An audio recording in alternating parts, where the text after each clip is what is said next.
Welcome to Echoes of the Past, a place where real stories find their voice. Today, I want to share mine. Hi, my name is Rachel Morgan, and today I want to tell you a story. Not the one people used to see when they looked at me, smiling in school drop-off lines, waving to neighbors, wearing that perfect suburban wife mask. No, not that one. I want to tell you the real story.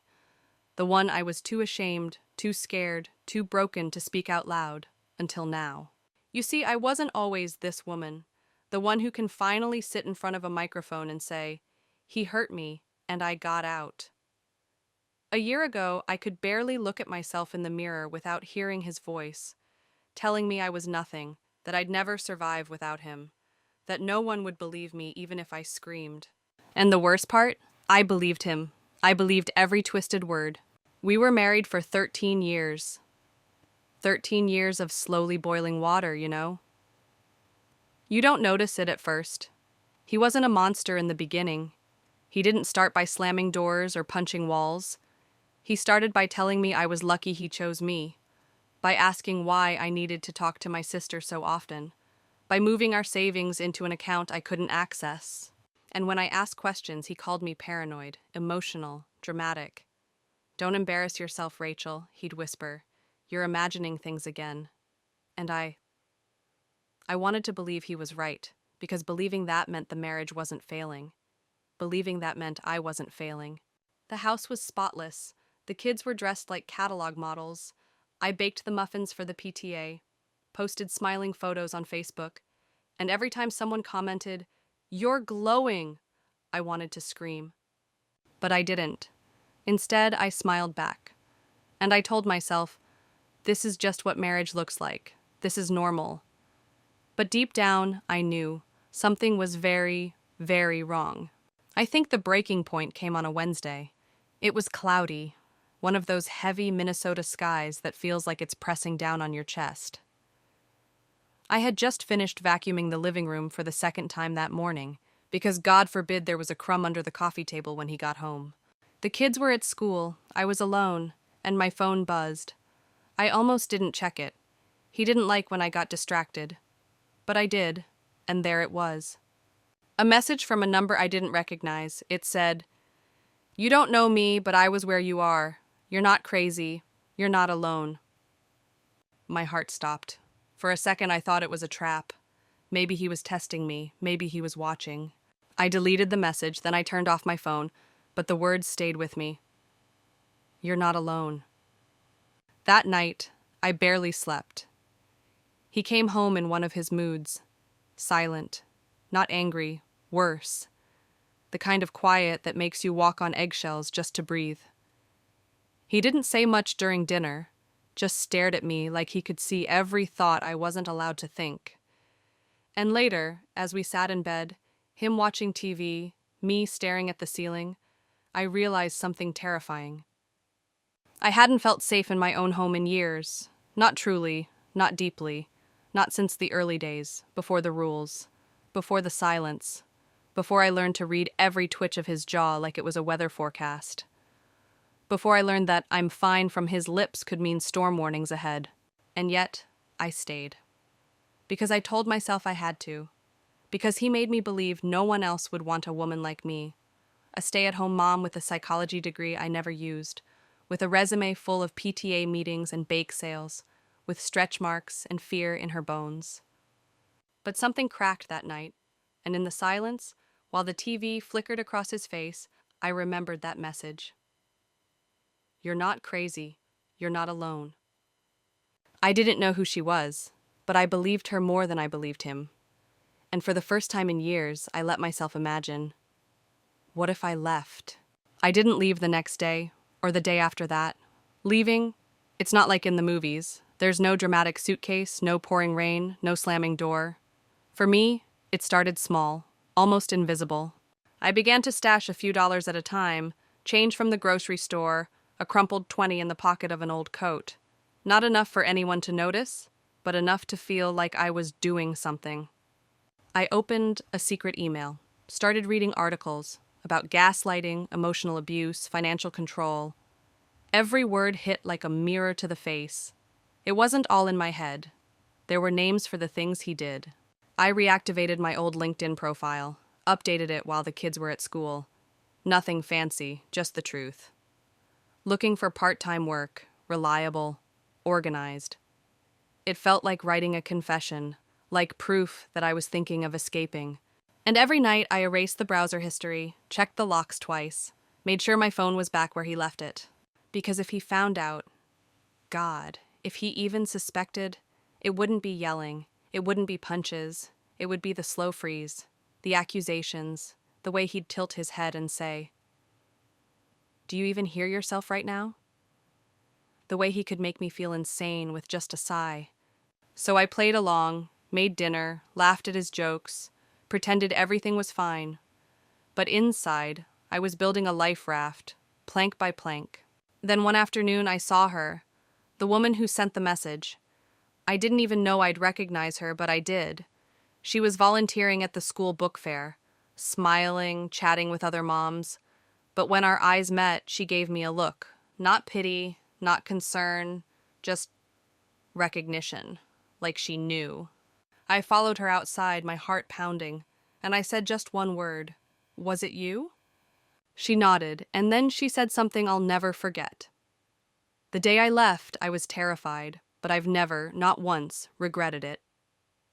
That night, I counted the money I'd hidden in a tampon box in the linen closet, $283.17. It wasn't enough, but it was a start.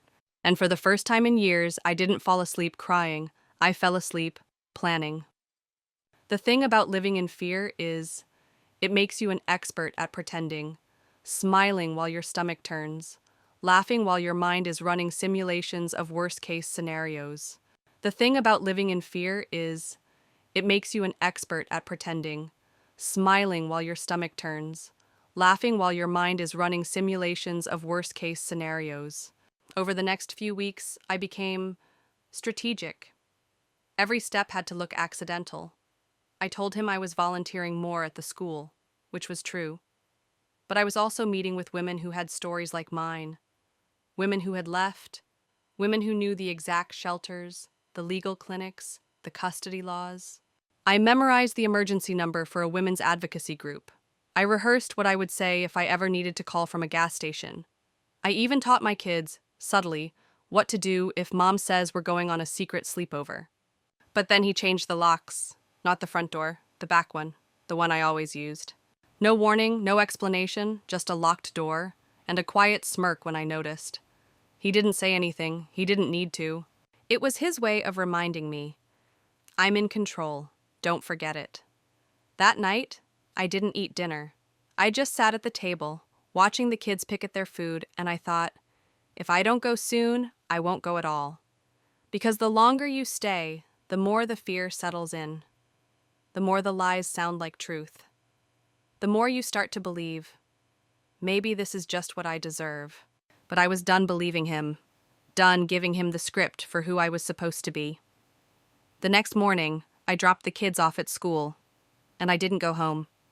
I parked 3 blocks away and walked to a library, the one with no cameras, no parking lot, no risk of being tracked. And I called the number, the one I'd memorized. A woman picked up, calm voice, no judgment. She said, "Do you feel safe right now?" I said, "No." She gave me directions to a shelter, said to bring as little as possible, told me they'd help with everything else. I hung up, sat in the silence of that library parking lot, hands shaking, heart racing, and for the first time, I let myself say it out loud. I'm leaving him.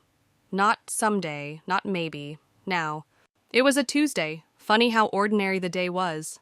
The kind of day where nothing should happen. The kind of day where you fold laundry, forget to thaw the chicken, run late for pickup. But that night, I became someone else. I packed one backpack, just one. A few clothes for the kids, toothbrushes, birth certificates, the $317 I'd saved, a USB drive with scanned documents, insurance, IDs, even my old college transcript. I didn't tell the kids until we were in the car. It was past 11. They were groggy, confused. I just whispered, We're going on an adventure, okay? A safe one. They trusted me. They always had. Even when I hadn't trusted myself. He was asleep when we left, or maybe he wasn't. Maybe he was pretending the way I used to. But I didn't look back. I didn't say goodbye. The shelter was small, 2 floors, painted walls with chipping corners and the smell of instant coffee. But it was warm. And the woman who opened the door at midnight looked at me like I mattered. She didn't ask why I waited so long. She didn't ask why I didn't have more money, or why I looked like I hadn't slept in a week. She just said, "You're safe now. You did the hard part. You got here." And I broke. Right there in the doorway, I fell apart in her arms. Years of silence, years of control, years of smiling through hell, came pouring out of me like floodwater. I slept on a bunk bed that night, next to my daughter. My son curled up on the mattress below. And I swear I listened to them breathe for hours, because for the first time in forever, no footsteps in the hallway, no creaking floorboards that meant danger, no voice asking where I'd been or what I was hiding, just silence, the good kind, the healing kind. That night, I didn't dream of escape, because we were already free. It's been 9 months since we left. 9 months since the night I whispered, "We're going on an adventure," and drove into the unknown. And I won't lie to you, the beginning was rough. There were days I cried in the grocery store because I couldn't afford both milk and cereal. Nights I sat at the kitchen table with bills I didn't understand and a pit in my stomach. Court dates, paperwork, trying to explain to 2 small kids why we were living in a shared apartment with bunk beds and a broken TV. But something else happened too, something slow, something asterisk, real period. I got a job, part-time, front desk at a local dentist office. Not glamorous, but it paid. And they were kind. They let me leave early when the kids had school plays. They asked how I was, and they meant it. I found a lawyer through the shelter's network. We filed for divorce, and I got full custody. He tried to intimidate me, of course, sent letters, threatened to take everything, but when the judge looked at the evidence, the records, the testimony, even his silence, she saw through him. The day the papers came through, I sat in the car and cried, not because I was sad, but because I wasn't. And last week, I changed the locks. Not at his house, at ours. The small townhouse we rent near the park, the one with the chipped paint and wildflowers my daughter planted in coffee cans. It's not perfect, but it's ours. I changed the locks myself, bought a drill, watched a video, did it with my own hands, and when I shut that door, when I turned the key and heard it click into place, I stood there for a moment, just breathing. The kids were inside, laughing at some silly cartoon. The sun was setting outside the window, painting the walls gold. And I realized I'm not scared anymore. I don't owe anyone my silence. I don't owe him my life. I'm not broken. I'm whole. And I'll say it now. For every woman who's still whispering her pain into pillows and pretending she's fine, you are not crazy, you are not alone, and you are stronger than you think. I'm Rachel Morgan, and this was the day I changed the locks. If this story moved you, or if you know someone who needs to hear it, please like, subscribe, and share. Your support helps bring more voices out of the silence. Until next time, take care of yourself and each other.